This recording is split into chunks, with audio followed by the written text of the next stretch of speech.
Donc bonjour à tous, aujourd'hui une petite vidéo qui va nous permettre, à partir d'Excel, de créer un diagramme de Gantt sous la forme de semaines et des semaines qui vont pouvoir s'étaler en fait donc sur plusieurs années.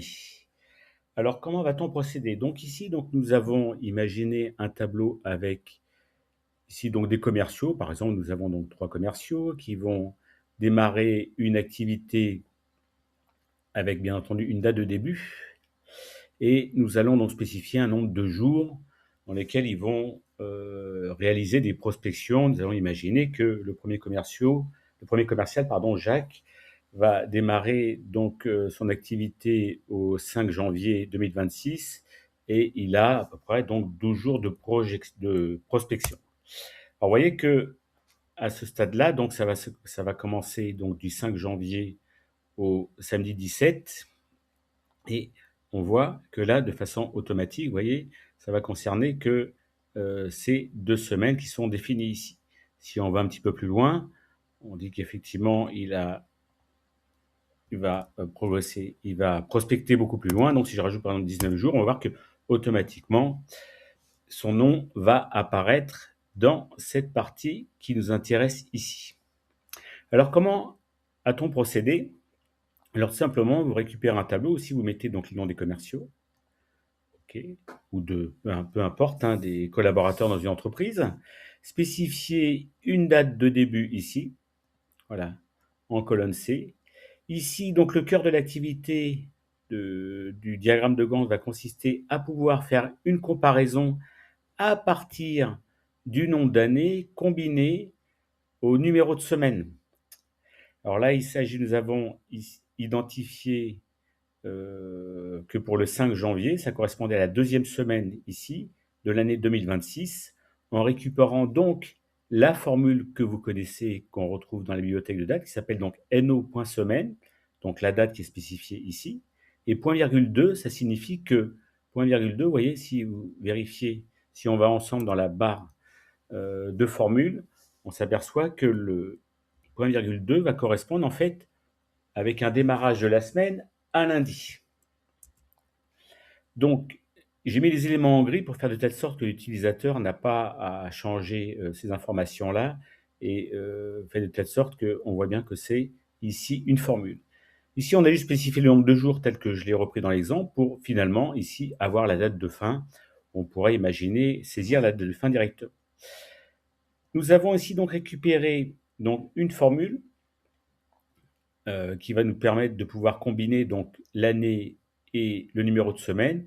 Alors, vous voyez, elle apparaît un peu longue parce qu'on va tester si le numéro de semaine est inférieur à 10 ici, pour avoir effectivement une comparaison, parce que si nous aurions 2026 2 pour la deuxième semaine de l'année 2026, or, comme on va réaliser donc le test proprement dit que nous allons voir ici, à cet endroit-là, on va comparer en fait si la correspondance, donc année-semaine, de la date de début de notre calendrier ici, voilà, est tout simplement donc supérieure ou égale à la date de début et, comme vous le voyez dans la formule, inférieure ou égale à la date de fin.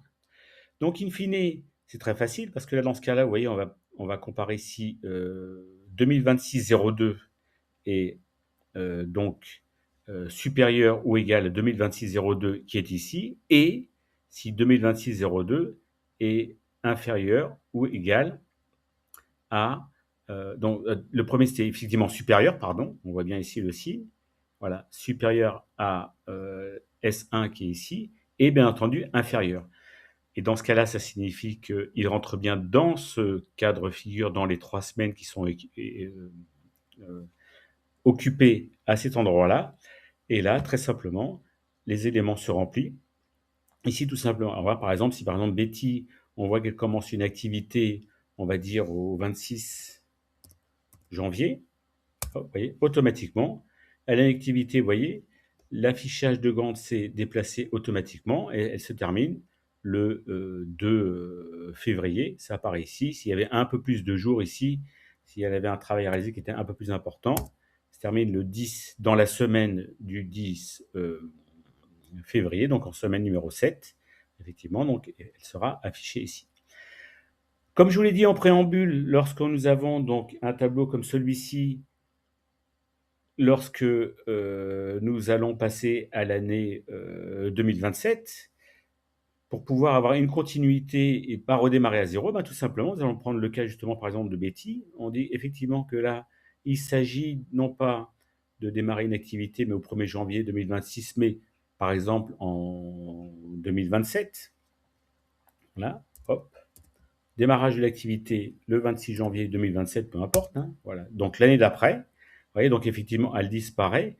Donc là, quand je vais me déplacer dans les cellules un peu plus loin, 9 par exemple, voilà. Vous voyez, je vais aller beaucoup plus loin. Ici, je me suis donc déplacé. Hein, voilà, on voit, regardez, on voit bien ici que Betty, tout simplement, elle démarre donc son activité en 2027. Vous voyez, on est bien ici le 25 janvier 2027, donc en janvier, 5e semaine de l'année 2027, et notre correspondance ici est affichée donc automatiquement. Tout simplement avec la même formule.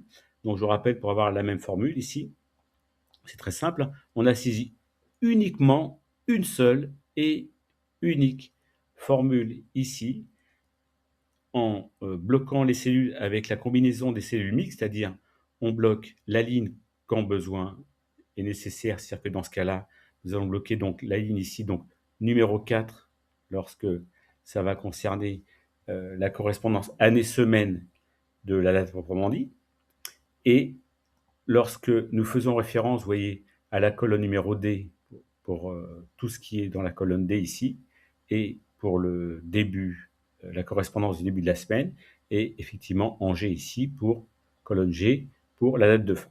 Voilà. Et là, tout simplement, ce qu'on a réalisé, c'est dire, ben, dans ce cas-là, qu'est-ce qu'on souhaite afficher? On souhaite afficher donc le nom de la personne ici. Vous voyez, on voit bien qu'ici, on va afficher en $A9, donc le commercial qui est ici, ça pourrait être un collaborateur, peu importe ici. Donc effectivement, qu'est-ce que ça nous donne in fine? Ça nous donne un planning qui nous permet de savoir quels sont les commerciaux qu'on a remis ici plus haut, combien j'ai de commerciaux sur une action donnée, et ça me permet d'avoir effectivement le diagramme de Gantt avec le nombre de commerciaux sur une période donnée. Donc voilà, la formule est ici, elle est très très simple, il faut juste combiner, vous avez bien vu que le principe consiste à bien combiner les années et les semaines en faisant bien attention à avoir ces éléments-là sur 6 caractères et aussi en utilisant la formule CNUM pour transformer les dates en numérique. N'oubliez pas ces petites astuces. Donc voilà, c'est tout pour aujourd'hui. Donc là, je